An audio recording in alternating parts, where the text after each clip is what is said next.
نفاذ جو جب تعزیر میں سزا کا نفاذ ہے، عدالتوں کو لامحدود اختیارات حاصل ہیں۔ حد کے بارے میں شریعت میں توضیح اور تشریح موجود ہے۔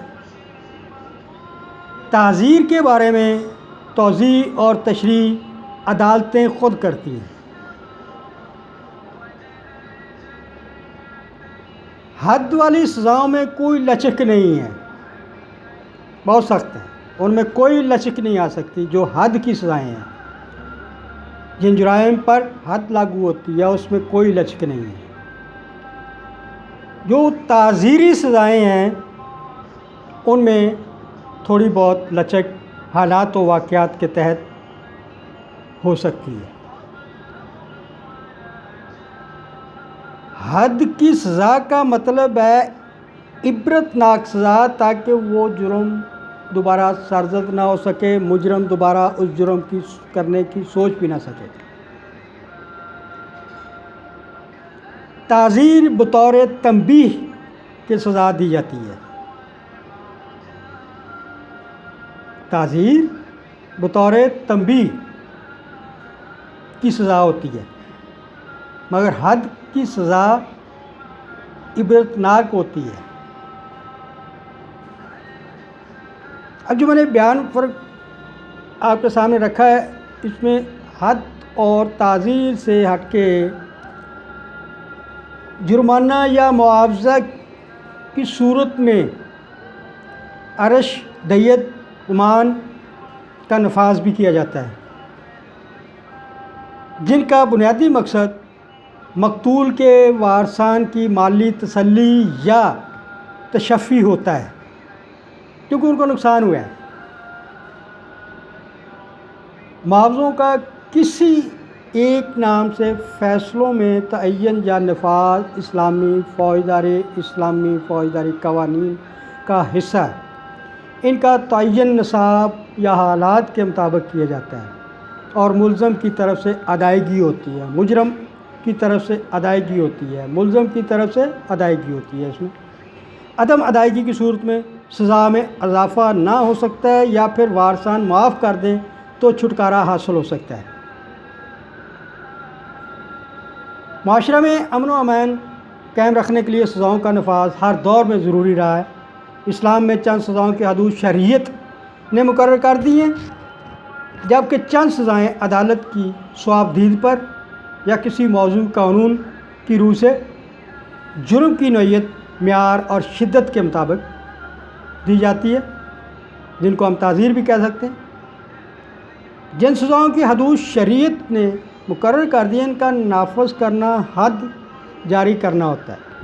قتل کے بدلے قتل، آنکھ کے بدلے آنکھ اور کان کے بدلے کان کا اصول اسلام میں نافذ ہے، اسلامک لاز میں اس کی وضاحت ہے اور اسلام میں نافذ ہے، جسے قصاص کہتے ہیں۔ قتل، زنا، چوری، قذف، شراب نوشی میں حد جاری کی جاتی ہے مسلم کنٹریز میں۔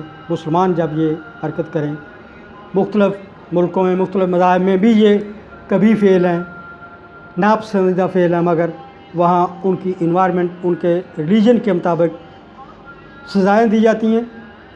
اسلام میں قتل، زنا، چوری، قذف، شراب نوشی میں حد جاری کی جاتی ہے، جس کی سزا بے لچک ہوتی ہے۔ شہادت کا معیار اسلام میں بہت سخت ہے۔ 4 چشمدید گواہ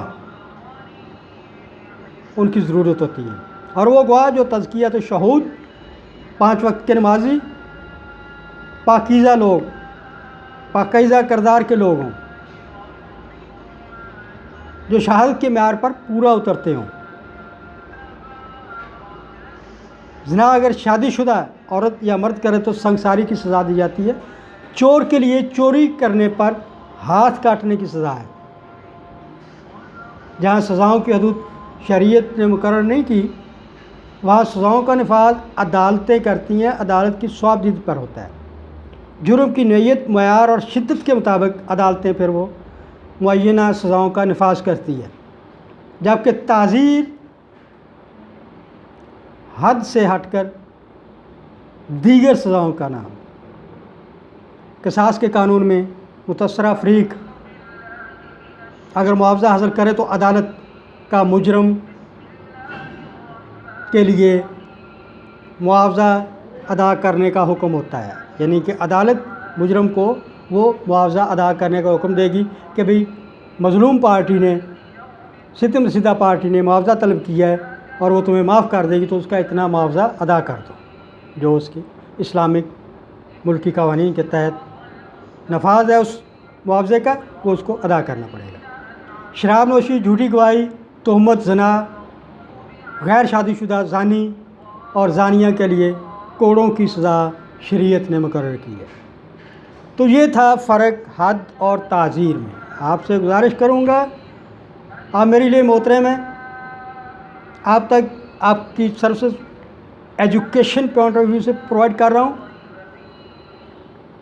تو kindly I request you respectfully humble request میرے چینل کو سبسکرائب کریں، میکسیمم اپریشیٹ کریں، ویو کریں، لائک اور شیئر بھی کریں تاکہ میکسیمم لوگوں تک ایسی قانونی معلومات پہنچ سکیں۔